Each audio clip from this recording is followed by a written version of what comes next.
చెప్పండి. ఆహా! కష్టం వస్తుందా మీకు? అప్పుడప్పుడు ఎక్కువ కష్టం అనిపిస్తుంటుందా? ఏ విషయం మీదండి? జీవన విధానం మీద, ఏదైనా నీ క్యారియర్ మీద, మ్యారేజ్ అవుతుందా లేదా? ఇలాంటి కష్టాలొస్తా ఉన్నాయి. పెళ్ళైతే సంసారాన్ని పోషించగలవా? జాబ్ పర్మనెంట్‌గా ఉంటది. ఓకే. ఓకే. ఓకే. చూడండి, జీవితం, జీవితం అంటేనే కష్టం. కష్టం లేకుండా జీవితం ఉండదు. Underlining point. జీవితం అంటేనే కష్టం. జీవితం ఇన్క్లూడ్స్ కష్టం.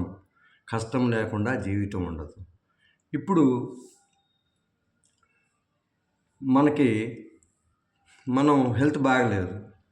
హెల్త్ బాగాలేకపోతే మనల్ని హాస్పిటల్ చేరుస్తారు. అప్పుడు ఈసీజీ అవి తీపిస్తూ ఉంటారు.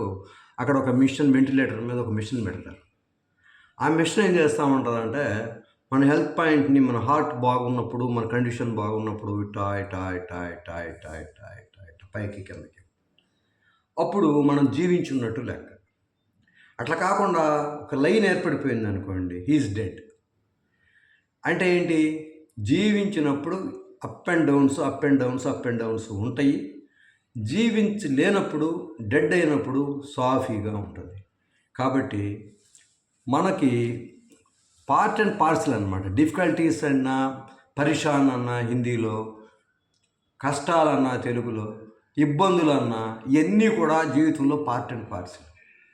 నాకు కష్టాలు లేని వాళ్ళు ఎవరన్నా ఉన్నారా? మీరు ఆలోచించండి. మన తల్లిదండ్రులను చూస్తే వాళ్ళ జీవితంలో ఎన్నో ఇన్సిడెంట్స్ చాలా కష్టపడే ఉంటాయి. అలాగే మన చుట్టుపక్కల వాళ్ళ నైబర్స్ని చూసినా కూడా చాలు. అసలు అంతెందుకు? రాముడు కష్టపడలేదా? అసలు వనవాసం ఏంటండి? పాదరక్షలు సింహాసనం మీద అక్కడ పెట్టి అడవుల్లో కాళ్ళు చెప్పులు లేకుండా తిరిగాడంటే అది కష్టం కాదా? మనదొక కష్టమా? అసలు రాజ్యాన్ని వదులుకొని బికారిలాగా నారచీరలు కట్టుకొని అడవుల్లో తిరుగుతూ, ఎప్పుడు ఏ పాము వస్తుందో, ఏ పుట్ట వస్తుందో, ఎట్లా ఉంటుందో, ఆహారం దొరుకుతుందో లేదో అనేక అంశాలతో ఎంత కష్టపడ్డాడు. కృష్ణుడు జైల్లో పుట్టాడు. తండ్రి ఎవరో తెలియదు, తండ్రి ఎవరో తెలియదు. పెరిగింది ఒకచోట, పుట్టినోళ్ళేమో జైల్లోనే ఉండిపోయారు. తర్వాత ఎప్పుడెప్పుడు పుడితే ఎప్పుడెప్పుడు చంపుదామా అని చూసే మేనమామ. ఈ విధంగా మీరు ఎవరి చరిత్ర చూసుకోండి, కష్టం అనే అంశం లేకుండా ఉండదు. ఎవడైనా నేను కష్టపడలేదు, నేను అట్లానే ప్రశాంతంగా ఉన్నాను అంటే వాళ్ళు పసిపిల్లలైనా ఉండాలి, సన్యాసులై ఉండాలి. సన్యాసులు కూడా ఎంతో మానసికంగా ఎంతో కష్టపడి అన్ని అధ్యయనం చేస్తే కానీ సన్యాసత్వం వస్తుంది. అది కూర్చుంటే రాదు. అన్ని గ్రంథాలు మేళవించుకొని మిక్స్డ్ చేసి వాటిని చదివి అవపోసన బట్టి 10 మందికి చెప్పగలిగే శక్తి వస్తేనే వాడు సన్యాసి అవుతాడు. కష్టం లేకుండా ఏది రాదు.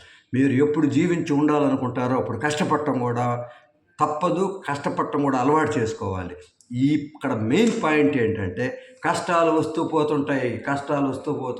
కష్టం ఇవాళ కష్టం, రేపు కొంతకాలానికి మర్చిపోయి దాన్ని నార్మల్ కోర్సులోకి లైఫ్ని తీసుకెళ్తూ ఉంటాయి. ఎంతోమంది నేను చూశాను.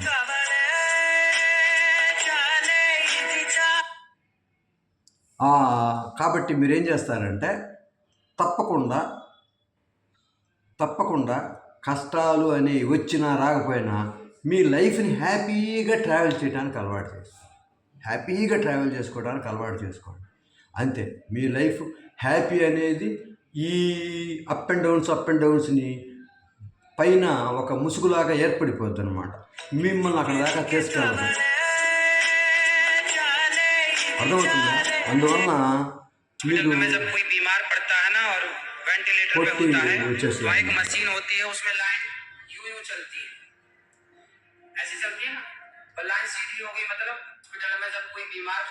ఆ విధంగా మీరు ఏంటంటే కంపల్సరీగా కష్టాలకు అలవాటు చేసుకొని హ్యాపీ ఉండటం అలవాటు చేసుకోవాలి. Thank you very much.